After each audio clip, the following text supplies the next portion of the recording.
myaka yashize isi yanyuze mu bihe bikomeye cyane, icyorezo cya COVID-19, ibihe by'akarengane n'imyigaragambyo, ibibazo bya politike n'ihindagurika ry'imibereho.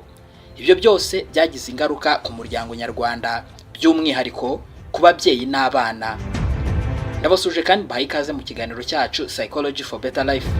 Ni mu gice cyacyo tubagezaho ibijyanye n'imirerere ndetse n'imikurire y'abana, Parenting and Development. Ni igice tubagezaho buri wa gatanu w'icyumweru. Uyu munsi wa none tugiye kurebera hamwe uburezi ndetse n'uburere mbere, hagati ndetse na nyuma y'ibihe bya COVID-19. Muri make, aho isi yahindukiye icyerekezo n'ababyeyi basabwe guhindura uburyo bareramo abana. Igihe kibakusanyirije kandi ugiye kukibagezaho ndi Muhire Psychologist. Nizere ko wamaze gukora subscribe hano kuri Muhire Psychactor kugira ngo tujye tubana mu biganiro tubagezaho buri munsi. Nanakwibutsa ko tubahuza n'inzobere mu by'imitekerereze ya muntu, psychologist, ndetse yewe n'imibanire. Ubaye ukeneye kuvugana n'umutherapist, watwandikira cyangwa se ukaduhamagara unyuze kuri adresse tuba twashyize muri description. Uburyo abana babonaga ubuzima, kwiga, gukina ndetse no kuganira byarahindutse mu buryo budasanzwe. Ababyeyi nabo bahindutse mu myumvire ndetse no mu buryo bwo kurera kugira ngo bahangane n'ibihe by'impinduka. Dr. Anne-Louise Lockhart, inzobere mu by'ubuzima bwo mu mutwe bw'abana ndetse n'urubyiruko, avuga ko ibi bihe byatumye ababyeyi biga isomo rikomeye cyane: guhinduka, kwihanganira ibihe ndetse no kwiga kurera mu buryo bushya. Dore ikintu cya mbere, uburyo COVID yahinduye uko ababyeyi barera. Mbere y'icyorezo, ababyeyi benshi bari bafite amategeko akomeye nko kugabanya igihe abana bamara ku mashini cyangwa se ku mbuga nkoranyambaga. Ariko igihe cyaguma mu rugo cyatumye ibyo ngibyo bidakunda. Ababyeyi benshi basabwe guhindura uko batekereza, bakiga uburyo bwo korohera abana, kubaganiriza ndetse no kubaha uburyo bushya bwo kwidagadura. Ibi ngibi byatumye ababyeyi bihutira kwiga ndetse no kwigisha abana uburyo bwo gukoresha ikoranabuhanga mu buryo buboneye, ndetse nuko bamenya kwirinda mu buryo bushya. Ingingo ya kabiri iragaragaza uburyo bwo kuba ababyeyi bashobora guhinduka, flexible parents, isomo rikomeye cyane ku bana.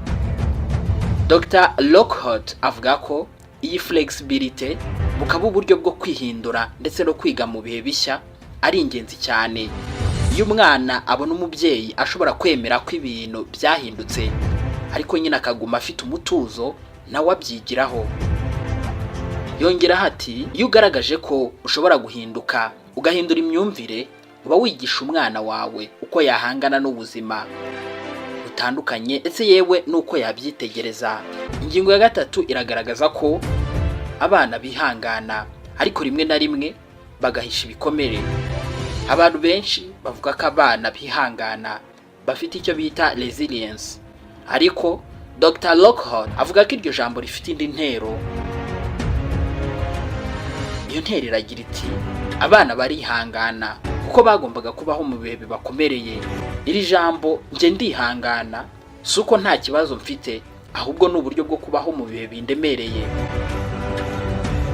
Kuba abana rero barabashije gukomeza kwiga, gukina ndetse no kwiga uko bakorana n'abandi muri ubwo buzima bushya, ni ikimenyetso cy'imbaraga zabo. Ingingo ya kane iragaruka ku kumva umwana kurusha kumuhana. Dr. Lockhart avuga ko ababyeyi benshi bareba imyitwarire y'abana nk'abantu bakuru, ntibatekereze ku byiyumvo biri inyuma y'ibyo abana bakora. Urugero, umwana ashobora kuvuga nabi cyangwa se kwitwara nabi, nyamara icyaba kiri inyuma yabyo ni umujinya wo kubura inshuti, umunaniro wo kuba mu rugo igihe kirekire cyangwa se kurambirwa. Iyo umubyeyi rero atabitekerejeho, ahita amuhana aho kumva ikibazo cye. Uyu muhanga yongeraho ati, abana bamwe bashaka kumva ko bafitanye isano n'ababyeyi babo, ariko bakabibona binyuze mu makimbirane. Niyo mpamvu tugomba kureba impamvu y'imyitwarire y'abana aho kureba imyitwarire ubwayo. Ingingo ya gatanu iragaruka ku kuba umubyeyi nawe agomba kwiyitaho. Ababyeyi benshi batekereza ko kuba umubyeyi mwiza ari ugusiga inyuma ibyifuzo byawe byose ukita ku bana, ariko Dr. Lockhart avuga ko iyi myumvire ishobora guteza umunaniro, uburakari ndetse no gutakaza urukundo. Iyo umubyeyi yita ku buzima bwe, kuryama neza, gusabana, gusohoka n'inshuti, gukora siporo, gusenga cyangwa se gufata akaruhuko, ababereye abana icyitegererezo cyiza. Ingingo ya 6 ni uburyo bwo kwitoza uburezi bushya. Kugira ngo ababyeyi bige uburyo bushya bwo kurera, bisaba guhindura imyumvire, kwigira ku bashakashatsi ku bijyanye n'imyitwarire y'abana, bituma umubyeyi asobanukirwa neza impamvu ibintu bimwe bitagenda neza uko abyifuza cyangwa se uko yabyifuzaga. Urugero, kumva ko guhora uvuga cyane cyangwa se ukinisha ibihano bigoye bituma abana batamenya uko bagomba kwitwara, bityo bikabatera gutinya aho kumva batekanye. Ingingo ya 7 iragaruka ku kwigisha abana kwita ku buzima bwabo. Umwana ashobora kwigishwa kwita ku buzima bwe binyuze mu bintu byoroheje: kuryama ku gihe, kurya neza, kumenya gufata akaruhuko, kuganira n'inshuti, kumenya kwiga ndetse no gukina mu rugero. Dr. Lockhart avuga ati self care si iby'abantu bakuru gusa, ni ukwiga ku bana n'umubiri wawe, amarangamutima yawe n'ubuzima bwawe muri rusange. Ingingo ya 8 iragaruka ku kwerekana amarangamutima imbere y'abana. Si bibi ko umubyeyi yereka umwana ko afite umunaniro cyangwa se akababaro. Iyo abikoze mu buryo buboneye, umwana yiga ko kugira amarangamutima atandukanye ari ibisanzwe.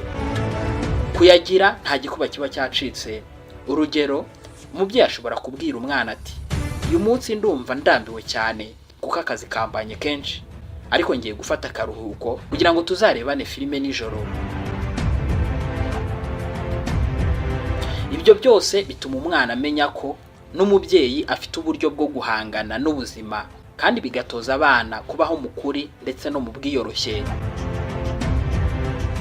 Ingingo ya 9 iragaruka ku kwigisha abana gusubira mu buzima busanzwe. Nyuma y'igihe kirekire cya COVID-19, abana bagize ikibazo cyo kongera kumenya sosiyete. Hari abatinya kuvuga, abandi bagatinya gukina n'abandi kuko igihe kinini bakimaze muri guma mu rugo.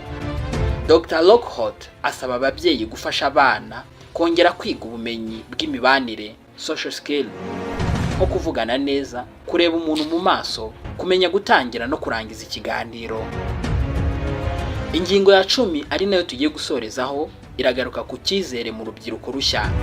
Urubyiruko rwa none nka Gen Z cyangwa se Generation Z rwafunguye amaso cyane ku by'ubuzima bwo mu mutwe kurusha uko byahoze.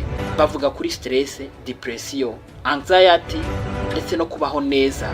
Ababyeyi b'iki gihe bagomba gukura isomo mu bihe bashyitsemo, bakamenya neza ko urubyiruko rutabona isi kimwe nuko bayibonaga. Ibi ngibi ntibivuze ko bagomba kureka imbibi zabo, ahubwo bisaba kwiga uburyo bushya bwo kurera, utekereza ku bihe bya none. Ndimo gana ku musozo w'iki kiganiro.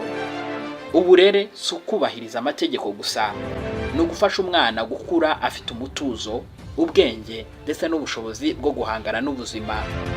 COVID-19 yaduhaye isomo rikomeye cyane. Uburere bw'abana bukeneye urukundo, kwihangana ndetse n'ukuri kuruta amategeko akomeye. Iyo umubyeyi yiga kwita ku buzima bwe, kumva umwana we ndetse no kwemera isi ihinduka, aba atangiye urugendo rw'ububyeyi bushya, rw'umutima ndetse n'ubumenyi. Umwana witaweho neza n'umubyeyi utekanye, akunda kandi witaho, nawe akura afite umutekano n'amahoro yo mu mutima. Ngayo guko rero icyo ni ikiganiro cyacu Psychology for Better Life. Mu gace tubagezaho buri wa 5 tukagaruka ku bijyanye n'imirerere ndetse n'imikurire y'umwana, parenting and development. Niba ukunze iki gice ukore like, ukore subscribe kandi niba utarayikora kugira ngo tujye tubana mu biganiro byose tubategurira. Ndabibutsa ko tubahuza n'inzobere ubaye ukeneye kuvugana n'umutherapist, watwandikira cyangwa se ukaduhamagara unyuze kuri adresse tuba twashyize muri description. Ikiganiro cyacu nakagaruka. Nari Muhire psychologist. Naho utaha. Ciao.